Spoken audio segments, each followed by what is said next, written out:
Tinuruan ng mga Batanggenyong visually impaired na gumamit ng Android phone at tablet. Layo nito na hindi mahuli ang mga tulad nilang may kapansanan na makipagsabayan sa mga ordinaryong tao.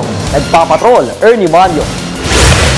Sa loob ng training center ng Kapitolyo ng Batangas, si Nanay ang 17 Batanggenyong visually impaired at kanilang mga assistant para gumamit ng Android, tablet man o cellphone. Explain po namin kung ano po yung nakalagay. Touch the screen and explore in a circle to find an item, then read from top. From top, binabasa po niya lahat Remove ng application. app info, search button, voice search button, message. Sa tulong ng voice activation, napapakinggan ng mga estudyante ang kanilang mga gagawin at dapat pindutin.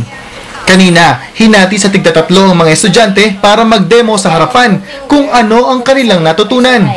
Apps, Two finger photos, apps push. page 2 of 2, Hanapin na po natin si settings. settings. Kabilang sa mga nag-training, ang 12 anyos na si Jerome. Assistant niya ang kanyang ate na si Genesis. Masaya-masaya po at nakakagamit ako ng mga tablet na ganyan po. Dahil po mag-games.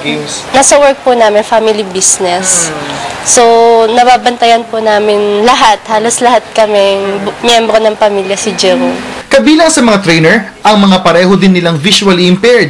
Paraan daw nila ito para may bahagi ang kaalamang hindi pinagkait sa kanila. Thankful lang din po ako na yung mga nakasama ko, yung mga professors ko po, yung mga classmate ko, very supportive sila sa akin. Matapos ang 10 araw ng pagsasanay, bukas gagraduate na ang mga trainees.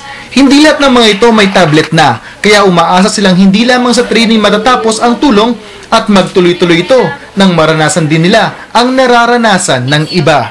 Ernie Manyo, ABS-CBN News.